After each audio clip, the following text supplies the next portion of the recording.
Hello students, ഇന്ന് നമ്മൾ consolidation of financial സ്റ്റേറ്റ്മെൻറ്റ്സിലെ പ്രോബ്ലം നമ്പർ 13 ആണ് ഡിസ്കസ് ചെയ്യുന്നത്.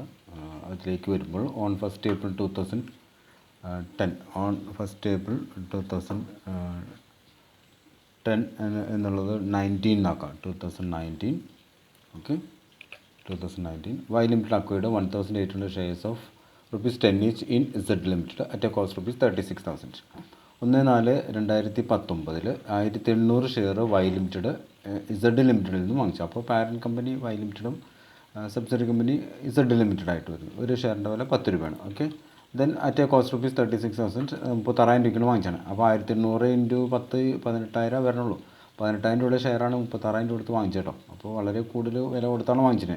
At the date of acquisition of Z limited had acquisition of shares Z limited acquisition of shares എന്നും കൂടി അടിച്ചേക്കാം.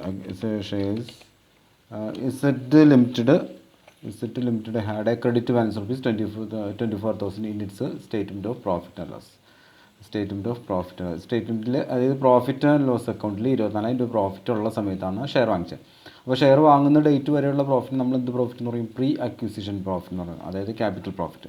Share വാങ്ങുന്ന date വരെയുള്ള പ്രോഫിറ്റാണ് pre acquisition profit. Okay, then from the following balance sheets prepare a consolidated balance sheet of Y Limited and its subsidiaries Limited on 31st March 2020 അങ്ങനെ പറഞ്ഞിരിക്കുന്നു. Then Y ലിമിറ്റഡിൻ്റെയും Z ലിമിറ്റഡിൻ്റെ balance ഷീറ്റാണ്. Equity share capital 2,20,000. Then ₹10 ആണ് പറഞ്ഞപ്പോൾ ഒരു ഷെയറിൻ്റെ വില 10 രൂപ. ഇപ്പോൾ ഇവിടെ 2,000 ഷെയർസാണ് ആകെ ഉണ്ടാവുക.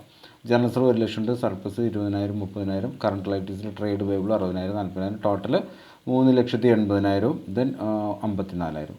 അസറ്റ്സിലായിട്ട് സൺഡ്രി അസറ്റ്സ് 2,18,000. ഇൻവെസ്റ്റ്മെൻറ്റ് 36,000 4,000. ഇവിടെ ഇൻവെസ്റ്റ്മെൻറ്റ് വന്നിട്ട് അതുകൊണ്ട് കുഴപ്പമില്ല. ഇനി കറണ്ട് അസറ്റ്സിൽ inventories 60,000 10,000. Then trade receivable 40,000 14,000. Cash and cash equals 26,000.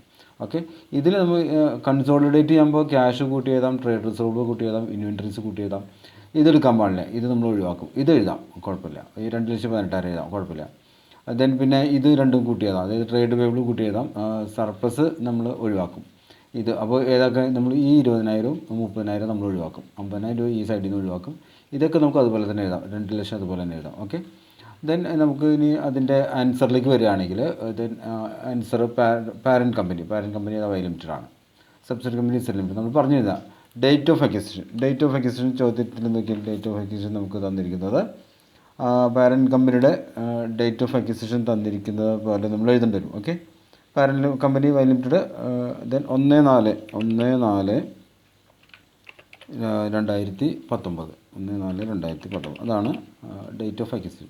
ഇനി ഡേറ്റ് ഓഫ് കൺസോളിഡേഷനോ 31/3 31 മാർച്ചല്ലേ, 31/3/2020 2020. ഓക്കെ, 2020. അപ്പോൾ 1/4/2019 ഷെയർ വാങ്ങി. ഓപ്പണിംഗ് ഡേറ്റ് ആണത്. ഇത് 31/3/2020 കൺസോളിഡേറ്റ്. അപ്പോൾ ഒരു വർഷത്തെ പ്രോഫിറ്റ് പോസ്റ്റ് അക്വിസിഷൻ പ്രോഫിറ്റാണ്. അത് നമ്മൾ അതിൽ നിന്ന് മനസ്സിലാക്കണം. ദെൻ റേഷ്യോ ഓഫ് കൺട്രോൾ എങ്ങനെ കണ്ടുപിടിക്കും? ടോട്ടൽ നമ്പർ ഓഫ് ഷെയർസ് നമുക്ക് ചോദ്യത്തിൽ തന്നിട്ടുണ്ടല്ലോ. എത്രയാണ് ചോദ്യത്തിൽ തന്നിരിക്കുന്നത്? ടോട്ടൽ നമ്പർ ഓഫ് ഷെയർസ് ചോദ്യത്തിൽ തന്നിട്ടില്ല, നമ്മളത് കണ്ടുപിടിക്കണം. എങ്ങനെ കണ്ടുപിടിക്കും? ഷെയർ ക്യാപിറ്റലിനെ ഫേസ് വാല്യൂ കൊണ്ട് ഡിവൈഡ് ചെയ്യുക. ഷെയർ ക്യാപിറ്റൽ എത്രയാണ്? ഷെയർ ക്യാപിറ്റൽ 20,000 ആണ്. 20,000-നെ 10 കൊണ്ട് ഡിവൈഡ് ചെയ്യാം. 20,000 10 കൊണ്ട് ഡിവൈഡ് 2,000 വരും. അപ്പോൾ നമുക്ക് അതിൽ കാണാൻ സാധിക്കുന്ന 2,000 ഷെയർസാണ് ആകുള്ളത്. ഈ 2,000 ഷെയർസ് എങ്ങനെ കണ്ടുപിടിക്കും? 2,000 ഷെയർസ് കണ്ടുപിടിക്കണം എങ്ങനെ വെച്ചിട്ടുണ്ടെങ്കിൽ 20,000 ഷെയർസിൽ നിന്നും 20,000 shares divide by that is, അത് നമുക്ക് അവിടെ എഴുതാം. ദാറ്റ് ഈസ് ഈക്വൽസ് അടിക്കുന്നു. നമുക്ക് ചോദ്യത്തിൽ തന്നിരിക്കുന്ന അതിലൊന്ന് ഐ കാൽക്കുലേറ്റർ ആയിട്ടുണ്ട്. That is okay. That is നമുക്ക് തന്നിരിക്കുന്നത് ഈക്വൽസ് ഉണ്ട്. ദാറ്റ് ഈസ് വരുമ്പോൾ total share capital 20,000 divided by 10. അങ്ങനെയാണ് നമുക്ക് ഈ 2,000 നമുക്ക് കിട്ടുന്നത്. അത് ജസ്റ്റ് കാണിച്ചെന്ന് മാത്രമേ ഉള്ളൂ കേട്ടോ. അപ്പോൾ 2,000 ആണ് നമ്മുടെ number of shares. 2,000 number of shares divide by 10 അതിൻ്റെ okay. Then shares held by parent company 1,800 ആണ്. നമുക്ക് ചോദ്യത്തിൽ തന്നിട്ടുണ്ട്. 1,800 ചോദ്യത്തിൽ തന്നിട്ടുണ്ട്. 1,800 ഷെയർസാണ് തന്നിരിക്കുന്നത്. അത് നമുക്ക് അവിടെ അല്ല അടിക്കേണ്ടത്, താഴെയാണ് അടിക്കുന്നത്. ഓക്കെ, അതൊന്ന് കറക്റ്റ് ചെയ്ത് ചെയ്യുമ്പോൾ shares held by Y limited, shares held by parent company Y limited 1800. അപ്പോൾ 2000 നിന്ന് 1800 കുറച്ച് കഴിഞ്ഞാൽ ഇവിടെ ഷെയർസ് ഹെൽഡ് ബൈ മൈനോറിറ്റി കിട്ടും. അപ്പോൾ 2000 ആണ് total number of shares. 2000 minus 1800 equals എത്ര വരും? ഈക്വൽസ് 200 ഷെയർസ് വരും.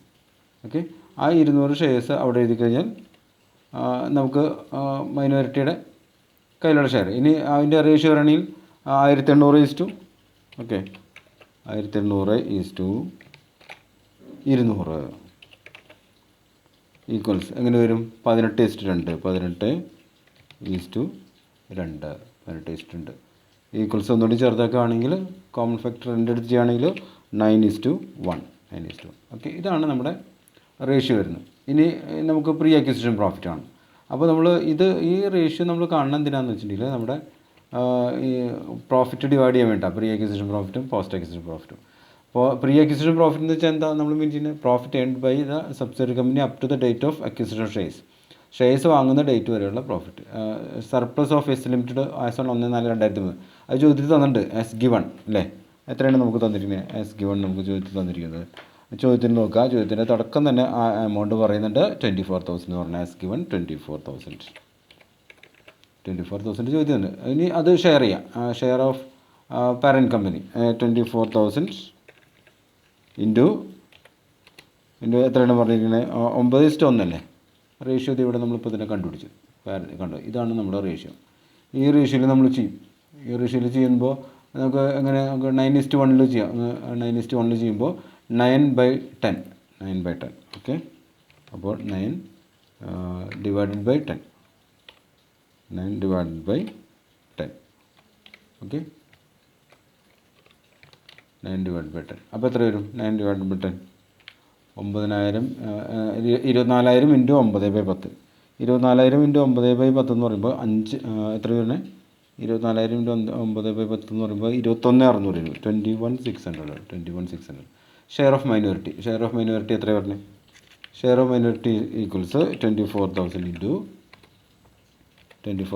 ബ്രാക്കറ്റ് ഇട്ട് എഴുതാം 1/10 അല്ലേ? 1/10 ഓക്കെ അല്ലേ? 1/10 ഈക്വൽസ് എത്ര വരും? 24,000 നിന്ന് 21,600 കഴിയുമ്പോൾ കാൽക്കുലേറ്റർ എടുത്ത് ചെയ്ത് നോക്കിക്കോട്ടെ. 2,400 21,600 2,400. അപ്പോൾ 21,600 പാരൻറ്റ് കമ്പനിക്ക് 2,400 മൈനോറിറ്റി കിട്ടും. ഓക്കെ, അപ്പോൾ ആ കാൽക്കുലേഷൻ കഴിഞ്ഞു. പ്രീ അക്വിസിഷൻ പ്രോഫിറ്റ് 24,000 ആണ്, അതിന് ഡിവൈഡ് ചെയ്തു. ഇനി നമുക്ക് അടുത്തത് നമ്മൾ ചെയ്യുമ്പോൾ എന്ത് ചെയ്യുന്നു? നമ്മൾ പോസ്റ്റ് അക്വിസിഷൻ പ്രോഫിറ്റ് ആണ്. പോസ്റ്റ് അക്വിസിഷൻ പ്രോഫിറ്റ് എന്ന് വെച്ചാൽ from the date of acquisition to the date of consolidation. അതായത് profit earned by the subsidiary company from the date of acquisition to the date of consolidation. That is from 1/4/2019 to 31/4/2019 share വാങ്ങി അന്ന് മുതൽ ഈ balance ഷീറ്റിൻ്റെ consolidate ചെയ്യുന്ന date വരെയാണ്. അപ്പോൾ surplus നമുക്ക് ചോദ്യത്തിൽ തന്നിട്ടുണ്ട്. സർപ്ലസ് ആസ് ഓൺ 31 മാർച്ച് 2020 അതായത് 2020 നമുക്ക് ചോദ്യത്തിൽ തന്നിരിക്കുന്നത് ബാലൻസ് ഷീറ്റ് സെഡ് ലിമിറ്റഡിൻ്റെ ബാലൻസ് ഷീറ്റിൽ തന്നിരിക്കുന്നത് 30,000 ആണ്. അതിൽ പ്രീ അക്വിസിഷൻ പ്രോഫിറ്റ് നമുക്ക് തന്നിരിക്കുന്നത് 24,000 ആണെന്ന് നമുക്ക് പറഞ്ഞിട്ടുണ്ട്. 24,000. അപ്പോൾ അത് നമ്മൾ മൈനസ് ചെയ്യുന്നു. അത് മൈനസ് ചെയ്യുമ്പോൾ നമുക്ക് എത്ര കിട്ടുന്നു? മൈനസ് ചെയ്യുമ്പോൾ 6,000 റുപ്പീസ് ആണ് നമുക്ക് അതിൻ്റെ പ്രോഫിറ്റ് വരിക. 6,000 പ്രോഫിറ്റ്. Okay, 6,000 profit. ഈ 6,000 പ്രോഫിറ്റിനെ നമ്മൾ എന്ത് ചെയ്യണം? ഈ 6,000 പ്രോഫിറ്റിനെ നമ്മൾ ഷെയർ ചെയ്യണം. ആർക്കൊക്കെ ആയിട്ട്? ഹോൾഡിംഗ് കമ്പനിക്ക് മൈനോറിറ്റിക്കായിട്ട് ഷെയർ ചെയ്യണം. അങ്ങനെ ഷെയർ ചെയ്യുമ്പോൾ 6,000 ഇൻറ്റു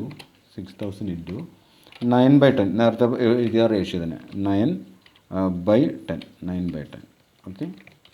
അങ്ങനെ 9/10 ചെയ്യുമ്പോൾ എത്ര അതിൻ്റെ ആൻസർ വരാം? 9/10 6,000 ഇൻറ്റു 5,400 5,400. അതുപോലെ ഷെയർ ഓഫ് മൈനോറിറ്റിയുടെ ഷെയർ എങ്ങനെയാണ്? മൈനോറിറ്റി ഷെയർ ഇതുപോലെ തന്നെ 6,000 ഇൻറ്റു 1/10 6,000 ഓക്കെ. അങ്ങനെ എത്ര വരും? 5,400 കഴിഞ്ഞാൽ ബാക്കി 600 വരും. 600.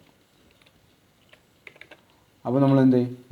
പോസ്റ്റ് അക്വിസിഷൻ പ്രോഫിറ്റ് നമ്മൾ ഷെയർ ചെയ്ത് കണ്ടുപിടിച്ചു. ഇനി നമുക്ക് അതിൻ്റെ ആൻസർ ഇതിലേക്ക് എടുക്കാം. Cost of control non controlling interest ആണ്, കോസ്റ്റ് ഓഫ് കൺട്രോൾ ആണോ, കൺസോൾട്ടേഷൻ ചെയ്യണം. ഓക്കെ, അപ്പോൾ മൂന്നാമത്തെ കാൽക്കുലേഷൻ ആണത്. ആദ്യത്തെ കാൽക്കുലേഷൻ ഏതായിരുന്നു? ആദ്യത്തെ കാൽക്കുലേഷൻ പ്രീ അക്വിസിഷൻ പ്രോഫിറ്റ്. രണ്ടാമത്തെ post acquisition profit. Pre acquisition profit കണ്ടു കഴിഞ്ഞാൽ അത് ഷെയർ ഡിവൈഡ് ചെയ്യണം. പക്ഷേ പാരൻറ്റ് കമ്പനിക്ക് മൈനോറിറ്റിക്കായിട്ട് ഡിവൈഡ് ചെയ്ത് വയ്ക്കുക. പോസ്റ്റ് അക്വിസിഷൻ പ്രോഫിറ്റ് കണ്ടു കഴിഞ്ഞാലും അത് പാരൻറ്റ് കമ്പനിക്ക് മൈനോറിറ്റിയായിട്ട് ഡിവൈഡ് ചെയ്യുക. ഉണ്ടെങ്കിൽ ചെയ്യുക, ഇല്ലെങ്കിൽ ചെയ്യേണ്ട. അല്ലെങ്കിൽ നേരിട്ട് നോൺ കൺട്രോൾ ഇൻട്രസ്റ്റ് കാണാം. അപ്പോൾ 200 ഷെയറാണ് മൈനോറിറ്റിയുടെ കയ്യിൽ. 200 × 10 എന്ന് പറഞ്ഞാൽ 2000 വരും. അതുപോലെ share of pre acquisition profit. Pre acquisition profit 2400. അത് നമ്മൾ നേരത്തെ കാൽക്കുലേറ്റ് ചെയ്തിട്ടുണ്ട്. ഇത് post acquisition profit 600. Post acquisition profit 600. ഇതൊക്കെ കൂടി കൂട്ടുമ്പോൾ എത്ര വരും? ഇതൊക്കെ കൂടി കൂട്ടുമ്പോൾ 4 5 5000 രൂപ വരും അല്ലേ? 5000 രൂപ വരും. ഓക്കെ, 5000 രൂപ നോൺ കൺട്രോൾ ഇൻട്രസ്റ്റ്. ഇനി അടുത്ത് കോസ്റ്റ് ഓഫ് ഇൻവെസ്റ്റ്മെൻറ്റ് എത്രയുണ്ട്? കോസ്റ്റ് ഓഫ് ഇൻവെസ്റ്റ്മെൻറ്റ് 36,000 ഉണ്ട്. Cost of investment 36,000. ഇനി ഷെയർസ് ഹെൽഡ് ബൈ അതിൻ്റെ എത്രയുണ്ട്? Shares held by 18. 1800 ഷെയർ അല്ലേ? 1800 ഷെയർ ആകുമ്പോൾ 18,000 ഉണ്ട്. ഷെയർസ് പ്രീ അക്വിസിഷൻ പ്രോഫിറ്റ് എത്രയുണ്ട്? പ്രീ അക്വിസിഷൻ പ്രോഫിറ്റ് 21,600 ഉണ്ട്. ഇനി അത് കൂട്ടി കഴിയുമ്പോൾ എത്ര വരും? കൂട്ടി കഴിയുമ്പോൾ 39,600 വരും. അപ്പോൾ നമുക്കൊരു മൈനസ് ഗുഡ് വില്ലാണ് വരിക. മൈനസ് ഗുഡ് വിൽ എത്ര? 3,600 വരിക. അതായത് ബാർഗെയിൻ പർച്ചേസ് ഗെയിൻ വരും കേട്ടോ. ഓക്കെ, ഇനി കൺസോളിഡേഷൻ ഓഫ് സർപ്ലസ്. കൺസോളിഡേഷൻ ചെയ്യുമ്പോൾ നമുക്ക് എത്ര വരും? കൺസോളിഡേഷൻ ചെയ്യുമ്പോൾ 20,000 രൂപയാണ് അവിടെ വൈ ലിമിറ്റഡിൽ പ്രോഫിറ്റ് ഉള്ളത്. പോസ്റ്റ് അക്വിസിഷൻ പ്രോഫിറ്റ് എത്രയുണ്ട്? 5,400 ഉണ്ട്. പാരൻറ്റ് കമ്പനിയുടെ പോസ്റ്റ് അക്വിസിഷൻ പ്രോഫിറ്റ് രണ്ടിനും കൂട്ടുമ്പോൾ എത്ര വരും? 25,400 വരും. ഓക്കെ, ഇനി 5 കാൽക്കുലേഷനുകൾ കഴിഞ്ഞു. ഇനി നമ്മളതിൻ്റെ ബാലൻസ് ഷീറ്റിലേക്ക് വരുന്നു. കൺസോളിഡേറ്റഡ് ബാലൻസ് ഷീറ്റ് തയ്യാറാകുന്ന ഇക്വിറ്റി ഷെയർ ക്യാപിറ്റൽ എത്രയുണ്ട്? 2 lakh ഉണ്ട്. അത് നമുക്ക് ചോദ്യത്തിൽ തന്നിട്ടുണ്ടല്ലോ, കൂട്ടാനൊന്നുമില്ല, നേരെ അങ്ങോട്ട് എഴുതുക. റിസർവ്സ് ആൻഡ് സർപ്ലസിൽ ജനറൽ റിസർവ് 1 ലക്ഷം ഉണ്ട്. ജനറൽ റിസർവ് 1 ലക്ഷം ഉണ്ട്. സർപ്ലസ് നമ്മളിപ്പോൾ കണ്ടുപിടിച്ചു, എത്രയുണ്ട്? 25,400 സർപ്ലസ്. ബാർഗെയിൻ പർച്ചേസ് ഗെയിൻ നമ്മൾ കണ്ടുപിടിച്ചു, മൈനസ് ഗുഡ് വിൽ എന്ന് പറയില്ലേ, എത്രയുണ്ട്? 3,600 okay, then non controlling interest കണ്ടുപിടിച്ചു, അത് എത്രയുണ്ട്? 5,000 രൂപയാണ് നോൺ കൺട്രോളിംഗ് ഇൻട്രസ്റ്റ്. അത് നമ്മൾ കണ്ടുപിടിച്ചതാണ്. ദെൻ കറണ്ട് ലൈബിലിറ്റീസ് നമുക്ക് ചോദിച്ചു തന്നിട്ട്, രണ്ടും കൂട്ടി 60,000, 4,000 കൂടി കൂട്ടിയിട്ട് 64,000 എഴുതാം. 64,000 എഴുതും. അപ്പോൾ അതിൻ്റെ ടോട്ടൽ എത്ര വരും? ടോട്ടൽ നമുക്ക് 3,98,000 വരും. ഈ എമൗണ്ടുകളൊക്കെ കൂട്ടും കേട്ടോ. നോൺ കറണ്ട് അസറ്റ്സിൽ ഫിക്സഡ് അസറ്റ്സ് കൂട്ടാനൊന്നുമില്ല, ഒരു എമൗണ്ട് ഉള്ളൂ, 2,18,000. 2,18,000. ദെൻ ഇൻവെസ്റ്റ്മെൻറ്റ്സ് ഒരു വൈലും ഇസഡ് ലിമിറ്റിൻ്റെ മാത്രം ഇൻവെസ്റ്റ്മെൻറ്റ് ഉണ്ടാകുന്നില്ല. ദെൻ ഇൻവെൻറ്ററീസ് 60,000 10,000 കൂടി കൂട്ടുമ്പോൾ 70,000 കൂട്ടുമ്പോൾ. ട്രേഡ് റിസീവബിൾ 40 10 50 54,000 രൂപ. 54,000 രൂപ വരും. Then cash and cash equivalence എന്നിട്ട് 26 52,000 വരും. അങ്ങനെ ടോട്ടൽ അസറ്റ്സ് എത്രയുണ്ട്? Total assets 3,92,000. 3,92,000. അപ്പോൾ നമ്മൾ ആ ബാലൻസിൻ്റെ ലൈഫ് സൈഡ് ഒന്ന് നോക്കുകയാണ്. 2 ലക്ഷം, 1 ലക്ഷം, 25,400, 3,600, 3,600 കഴിഞ്ഞിട്ട് 5,000, ദെൻ 64,000 കൂടി കൂട്ടുമ്പോൾ 3,98,000. അസറ്റ് സൈഡിൽ ഫിക്സഡ് അസറ്റ്സ് 2,18,000. ഇൻവെസ്റ്റ്മെൻറ്റ് 4,000. വൈ ലിമിറ്റിൻ്റെ ഇൻവെസ്റ്റ്മെൻറ്റ് എഴുതാൻ പാടില്ല എന്ന് പറഞ്ഞ് സെഡിൻ്റെ എഴുതാം, സബ്സിഡറി എഴുതാം. ദെൻ ഇൻവെൻറ്ററീസിൽ 70,000, trade receivable 54,000, then cash and cash equals 52,000. Total 3,98,000. ഇത് നമ്മുടെ ബാലൻസ് കൺസോളിഡേറ്റഡ് ബാലൻസ് ഷീറ്റാണ്. ഇതിൽ കുറച്ച് ഐറ്റംസ് ഉണ്ട്, അതൊന്ന് ശ്രദ്ധിച്ച് പഠിക്കുക. അതിലേക്ക് വരുമ്പോൾ നമുക്ക് കറക്റ്റായിട്ട് നമ്മൾ ചെയ്യണം, എന്നാലേ നമുക്ക് അതിൻ്റെ കറക്റ്റ് ആൻസർ കിട്ടുള്ളൂ കേട്ടോ. Okay, thank you.